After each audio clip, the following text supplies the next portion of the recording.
আল্লাহ বলেন মানুষ বানাইছি সুন্দর করে। এই কথাটা বলতে গিয়ে আমি চারটা কসম করছি। কয়টা কসম?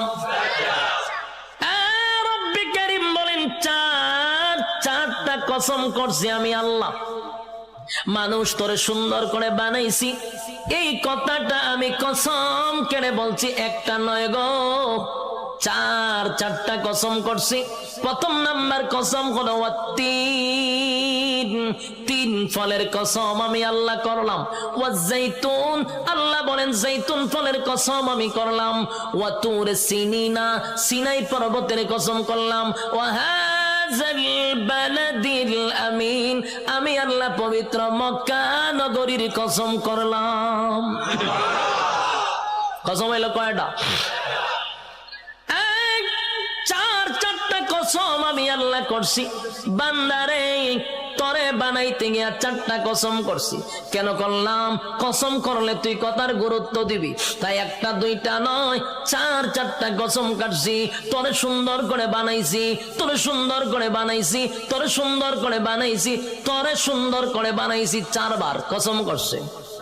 চারবার কসম করে আল্লাহ বলেন লাকাদ খালাকনাল ইনসানা ফি আহসানি তাকওয়িম। রব্বি কারীম বলেন, এই বান্দা, বালিশের সঙ্গে মাথা লাগাইয়া একটু চিন্তা করে দেখ। আমরা তো ঘুমায়া থাকি, দুনিয়া নিয়ে চিন্তা করি আর ঘুমাই না। মাঝে মধ্যে একটু বালিশের সঙ্গে মাথা লাগাইয়া একটু চিন্তা করবেন আল্লাহর নিয়ামতের উপরে। এই মালিক বলেন, বান্দা তুই একটু চিন্তা করে দেখ, আমি আল্লাহ তোর সম্মান আর মর্যাদা কত দিছি। বান্দারে তোর সম্মানের চেয়ে বেশি কারো না। আমি আল্লাহ ফেরেশতার এত সম্মান দেই নাই। ফেরেশতা নূর দিয়া বানাইছি, ফেরেশতার জন্য জান্নাত বানাই নাই। মানুষ তোর জন্য জান্নাত বানাইছি, ফেরেশতার জন্য জান্নাত বানাই নাই। তোর সুন্দর করে বানাইছি, কোরআনে বলছি, ফেরেশতারে বানাইয়া কোরআনে বলি নাই। এত সম্মান, এত মর্যাদা আর এত নিয়ামত আমি আল্লাহ তোরে দিলাম। দুইটা চক্ষু দিলাম, এত পাওয়ারফুল চক্ষু যে তাকানোর সাথে সাথে সাত আসমান একেবারে 500 বছরের রাস্তা আমরা দেখতে পারি। সুবহানাল্লাহ।